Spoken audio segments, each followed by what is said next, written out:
Welcome to the accounting classroom. Today we are going to take a look at process costing. Now, first of all, we are going to look at this topic by using a past examination question, which will help us to, by way of demonstration, explain process costing and preparing process accounts. But before we get into that, let's take what is process costing. Process costing is a form of operation costing used in industries where units are continuously mass produced through various stages. So basically, what you're doing is that you're using it in only industries where you have the same units being mass produced, and these units are going through several different stages. It's like you taking the raw materials and they are going through various stages before they can come to the end product or the finished product. Also, the products are similar or identical in nature, and the output of one stage, so the output of stage 1 is transferred as input into stage 2, and this continues until you get to the final stage and you're finalizing the product. Then it is output to something called finished goods. Now, this form of costing is used in a variety of industries that extract raw materials and that must pass through many stages in becoming the finished product. So it will be used in places like breweries, paper making industry, food processing industries, pharmaceutical industries, or refineries and stuff like that. So this is where you will basically find process costing. So let's look at the basis of process costing. Now, the raw materials must pass through each stage, and as it passes through each stage, it's going to accumulate cost. So we are saying then that any cost incurred in the conversion of the material to the finished product. So the raw materials must pass through each stage, accumulating any cost incurred in the conversion of the material to the finished product. So the cost of each unit of product remains the same. So the cost of each unit of product will remain the same, and it will consist of materials, labor, expenses, and production overhead. So each time that the material goes through a stage, it has the cost, and the cost will remain the same, which will consist of materials, labor, expenses, and production overhead.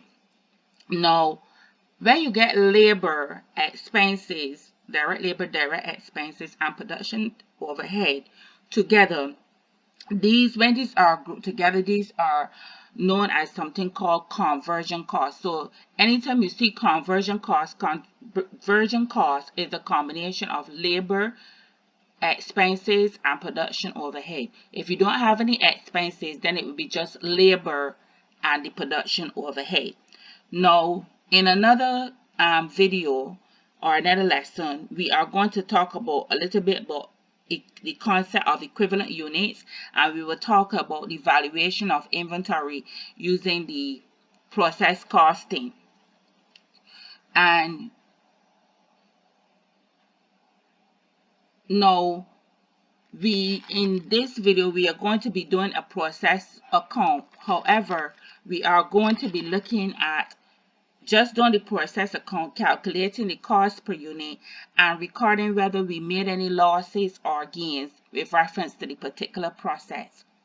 Now, whenever you are manufacturing product, you will find that you will have losses, and sometimes the losses that you would receive are losses that you expect to occur, because there is nothing that you can do to control the loss of certain like material. Like, for example, if you are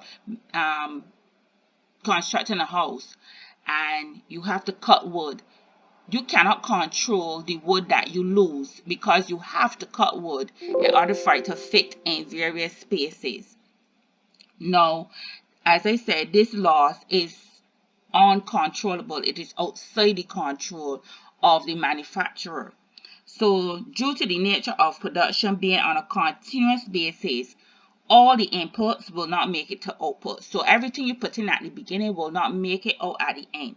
So the business will provide for this loss as expected, and it is referred to as a normal loss. So the loss that is expected and cannot control is known as a normal loss. And the loss, you can get this loss usually on the operating condition, and it can be due to things like evaporation. It can be due to things like rejection. So a product come out and it is not what you want it to be, so that particular product is at that particular stage, some of it is rejected. You may take some out for testing and inspection purposes. So when you do that, then you have this normal loss, and this is things that you are expecting to lose, because obviously the ones you take out for testing and inspection is not making it to finished goods. So this loss, the normal loss, the cost of the normal loss is not accounted for by the business, so it carries a nil value, or it carries a zero value. So continue speaking about losses. Then there's another type of loss where the manufacturer, the production of the output shall fall short of the expected target. So you would have had, obviously, based on your normal losses or expected losses. So okay, I expect to lose, I put in 500 liters. I expect to lose 100. So therefore I expect to output 400 liters. However, is a possibility that you can fall short of the 400 liters now that you expect to output. Now, this type of loss, which is an additional loss, is known as abnormal loss, because obviously you have your expected loss already, but still you're losing further. So this extra loss is known as an abnormal loss. This is the loss that you can usually control. And this loss sometimes is due to things like negligence by employees. They could be due to inefficiency and pilferage. Now, the business would account for this abnormal loss or unexpected loss in the income statement. So you have to record this loss inside of the process account. So when you look at the process account, the accounting entry then for the abnormal loss will be to debit the abnormal loss gain account and credit the process account. So again, the accounting entry will be to debit the abnormal loss gain account and credit the process account with reference to the abnormal loss. Now, seeing that we can have a shortfall of the output, expected output, we also can have we can also exceed the expected output. So let's say we said we are using again our example, we expected to output 400 liters. So we exceed that output by say 50 liters. So instead of outputting the 400 liters we expected to output, we output 50 more liters, which is 450 liters.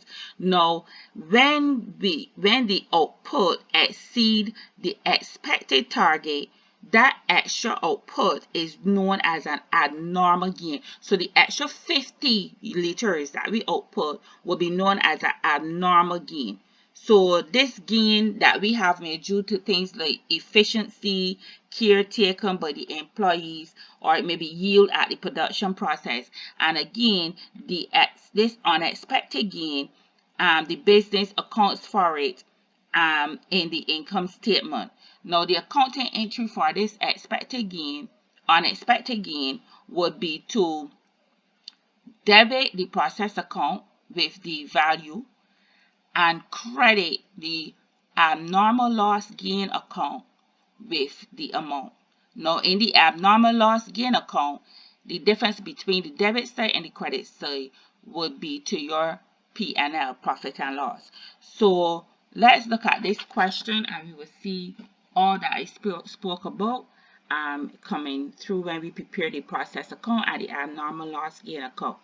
Now, this past paper question says Farley Limited manufactures a special paper glue which must pass through 3 processes to be completed. Now, the following information is available for the first 2 processes in the month of November 2008. Now, you realize it's going through 3 processes, but they are giving you information for only 2. Now, number 1, 30 liters of raw material costing $60 were used in the first process. So our input is 30,000 liters. Additional materials costing $5,100 was added in the process, and wages of $40,000. Additional materials $5,100 was added in this process, and wages of $40,000 were incurred. At the end of this process, 29,000 liters of glue was transferred to the cooling room. So that is what was transferred then to process 2, 29,000 liters. Now, production overhead is expected to be absorbed at the rate of 125% of wages. So ROA 125% of wages. Number 3, in process 2, materials costing $9,400 were added and production workers were paid $18,000. Direct expenses of $6,360 were also incurred. The production manager was worried about the actual output since a total of 3,000 liters of glue was lost due to employees' negligence. So here, when they said they lost 3,000 liters, it means then, and they say due to employees' negligence, this would mean that we had an abnormal loss because the production manager was not expecting to lose this 3,000 liters of glue. Number 4, it says the production manager has indicated the following losses are expected for the manufacture of the glue. So in process 1, the production manager is expecting a normal loss of 6%, and in process 2, he's expecting a loss of 7%. Anything outside of this would be either abnormal, outside of these will either be an abnormal loss or an abnormal gain. So the question is asking you to prepare the following accounts for the month of November, the process 1 account and the process 2 account. And then prepare the abnormal loss gain account for the period and show the amount to transfer to the profit and loss statement. So let's look at the process account. Now I've started drawing up the process account, and in our process 1 account we will input the number of liters that we input inside of the product. So it's 30,000 liters. And at a cost, and we're going to record our input cost. It's 30,000 liters at a cost of $60,000. And we have added materials of $5,100 and direct wages of $40,000. So now we have to calculate a production overhead. And the question stated that the production overhead is expected to be absorbed at the rate of 125% of the wages. So our production overhead, so our wages is $40,000, so it's 40,000 multiplied by 125%. So that's how we are going to calculate our production overhead. 125%. So our production overhead is $50,000. Now, I started to do some calculations earlier on. So we had to look at our normal or expected loss. Now the question has stated that for process 1, the normal loss is 6%. What is this 6% of? This is 6% of the amount of liters that were entered in the process, our input liters. So our input liters into the process is 30,000 liters. So 6% of this 30,000 liters we're expecting to lose. So how much we're expecting to lose? 30,000 times 6%, which is 1,800 liters. So we're expecting to lose 1,800 liters. Now, if we expect to lose 1,800 liters, then we need to know what the amount that the production manager is expecting to output for process 1. So we can say 30,000 liters input minus what we expect to lose, So our input units or input liters minus our expected or normal loss will give us then our expected output. Alternatively, since we are going to lose 6%, we will also expect to output then 94%. So you can either work it using the percentage or you can subtract the normal loss from the input liters. So we do the normal loss minus the input liters, the output, the expected. We will use the input liters minus the normal loss. So so the production manager then for process 1 is expecting to output 28,200 liters. However, the question stated that for process 1, at the end of process 1, this is what it stated. At the end of this process, 29,000 liters of glue was transferred to the cooling room. So which meaning the business output more liters than they expected to, because they expected to output 28,200 liters, but instead the output to process 2 was 29,000 liters. So says that we have an unexpected output where our output it exceeds the targeted output, because this 29,000 liters exceeds the 28,200 liters that we expected to output. It was time to reason then that we have what we call an abnormal gain. So how much our abnormal gain would be? 29,000 liters minus the 28,200, which give us 800 liters. So we have an abnormal gain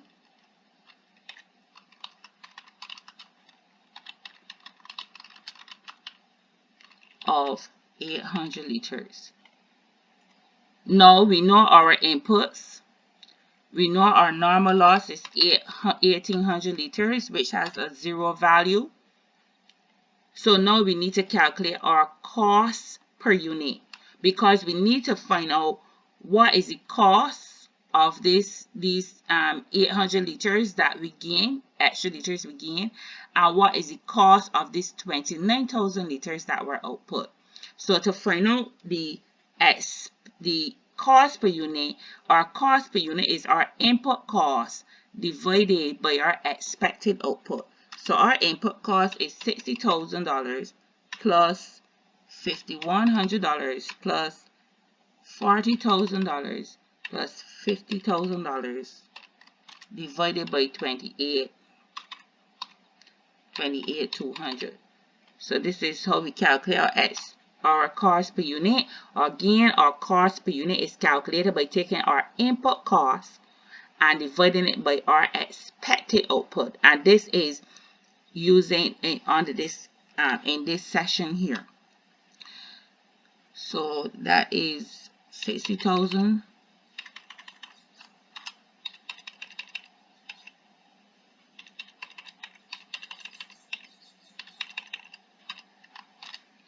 divided by 28,200.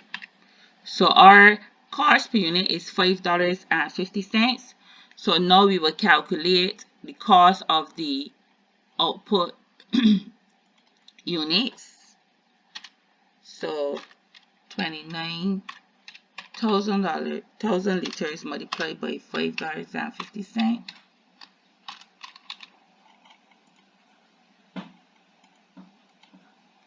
So 29,000 multiplied by 550 give us $159,500 dollars, and then it is our 800 liters by 550.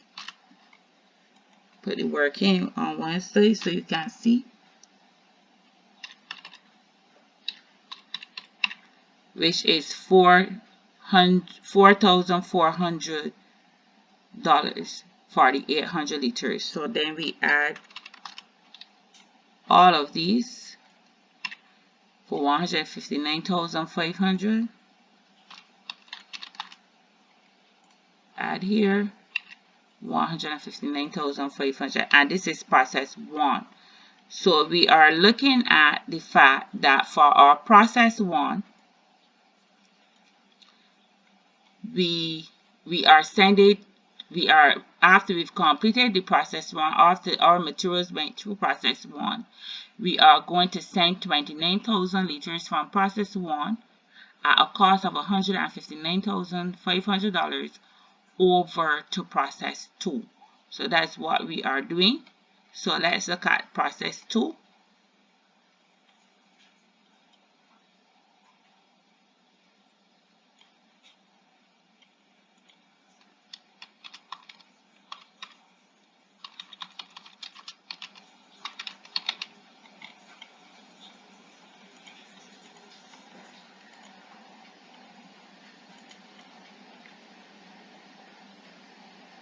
So process 2, we will start with, again we have our liters.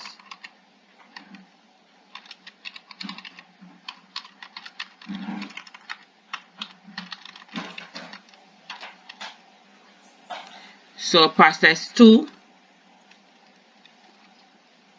we will start with the materials from process 1. So process 1 materials, 29,000 liters at a cost of $159,500.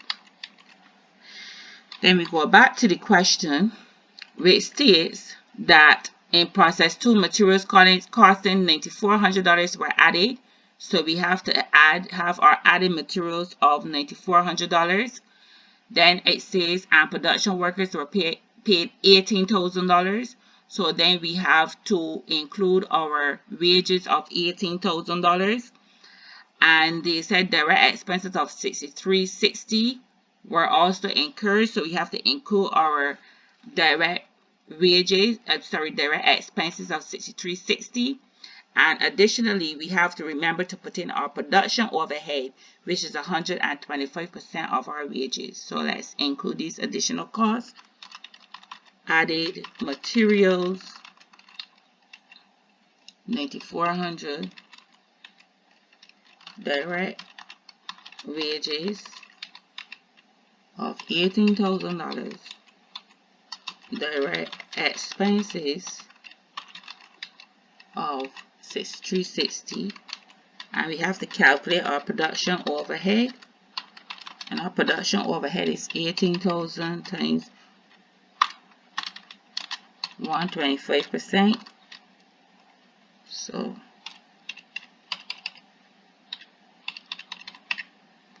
So our production overhead is $22,500. So we have to look and see what our normal loss would be. We have to also look and see what our output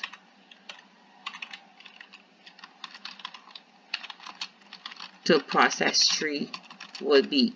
Remember, this will be output to process 3 and not output to finished goods, because the maker of the glue is going through 3 processes, and they have only given us information for 2 of them. So we cannot say here output to finished goods because it hasn't completed its process. When it gets to process 3 at the end, then it will be output to finished goods. So what we need to compute here, again, just like how we computed here our normal and normal loss and so forth and so on, we are going to do the same thing. Here we're going to be looking at computing our normal losses and such like. So for process 2, our input is 29,000 liters. The question said for process 2, the normal loss is 7%. So it is 7% of that 29,000 liters. So our normal loss is 2,030 liters for process 2. So we enter here 2,030, and that has a 0 value. What is our expected output then, 29,000 liters minus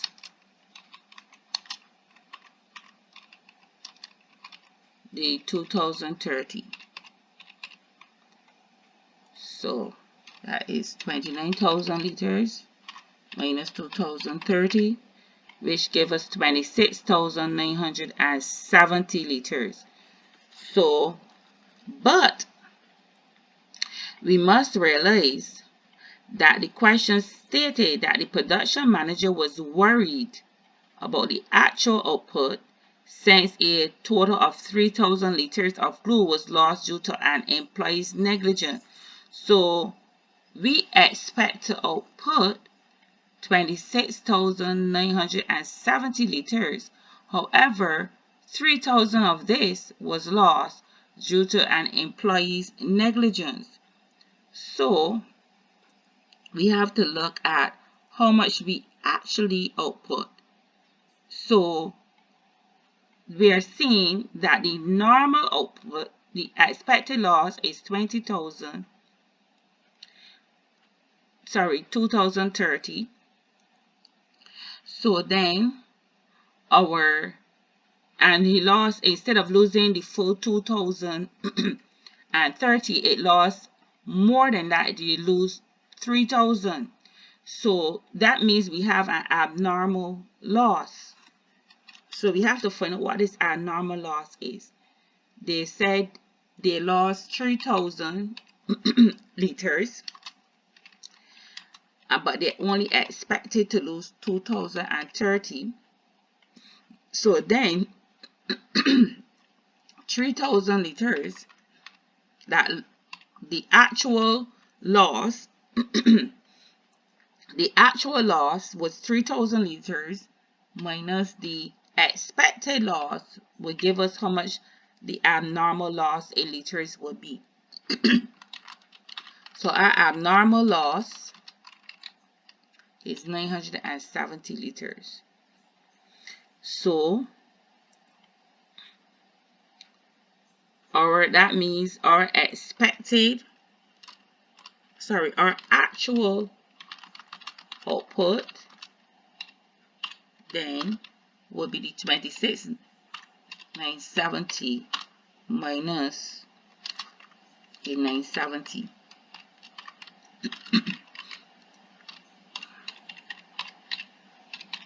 So the actual output to process 3 is 26,000 liters. So our actual loss was 3,000 liters. That is how much the actual loss was. They're expected to lose 2030, but in essence they lost 3,000. So this is the actual. So to find out then what the abnormal loss would have been, you would take the actual loss and subtract the expected loss from it, and it tells you the extra amount that was lost, that they lost instead. So they lost an extra 970. So then to find out how much the actual output will be, then you would take what they expected to output, which is the 26,970, and subtract the abnormal loss from it, which will give you then the expected amount of liters that they would output.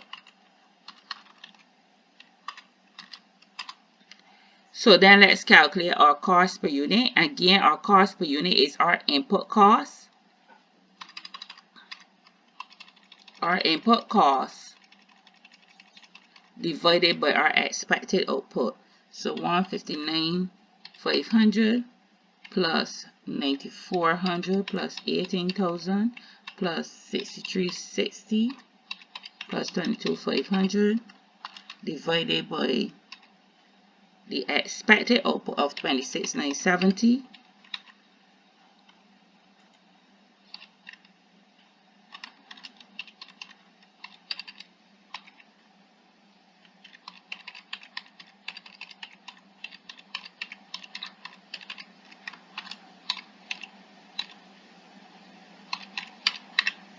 So our cost per unit is $8.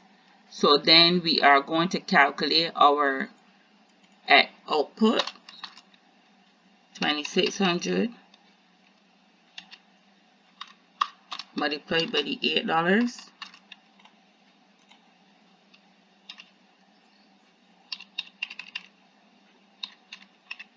which is $208,000. And then the same thing will go for the loss to calculate cost, 970 multiplied by 8.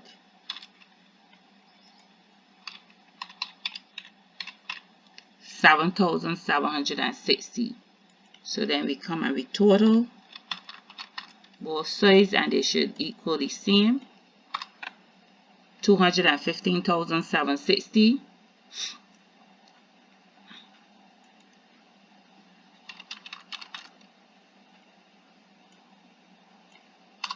215,760.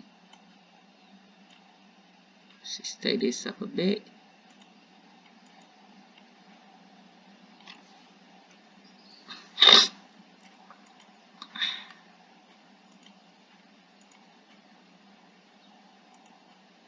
So we add it here.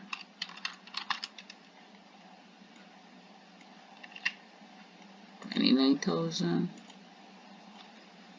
Add it here.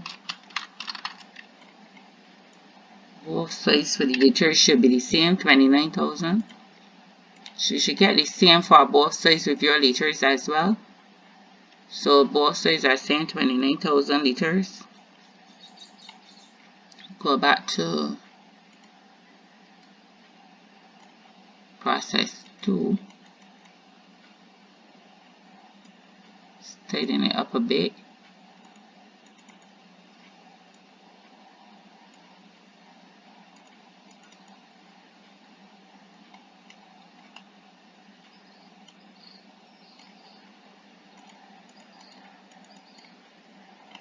So we got here for process 1. So you get 3,800, and over here you should get the same 3,800.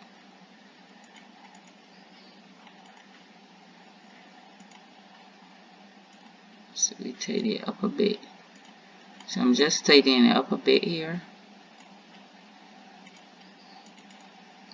So now, after we have completed, so we have just completed the process 1 account as they asked us to, and we've also completed our process. We've completed our process 1 account as required, and we have completed our process 2 account as required. So we have completed both process accounts. So now what we are going to do is to complete the abnormal loss gain account. So our abnormal loss gain, let's do it at this side here.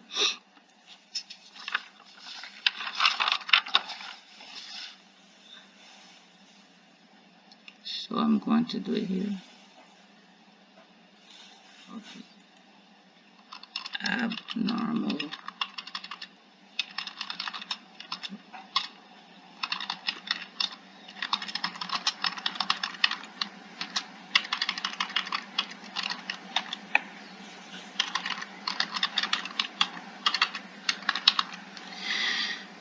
we're going to enter then the liters.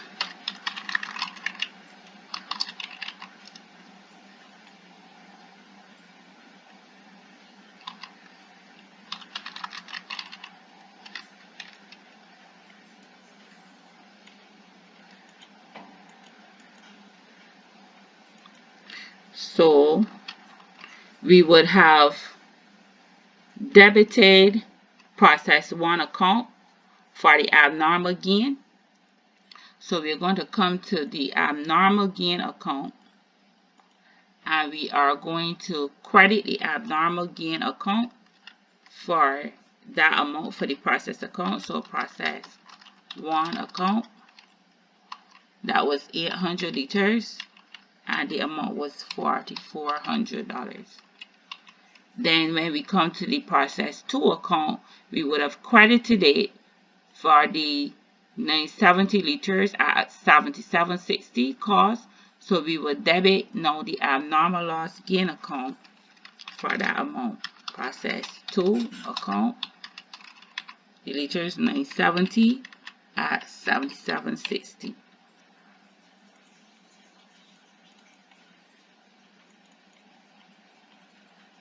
So then the difference, if you look at our debit side is greater than the credit side. So the difference will go to profit and loss.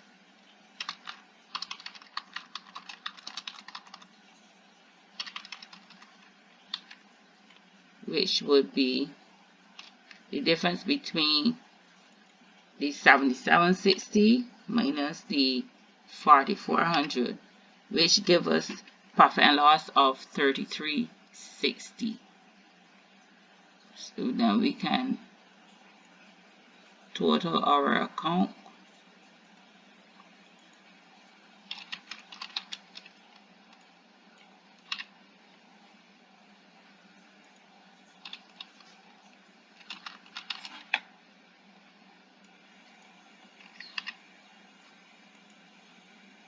So we have completed our abnormal loss, abnormal gain account. And it is simple as that.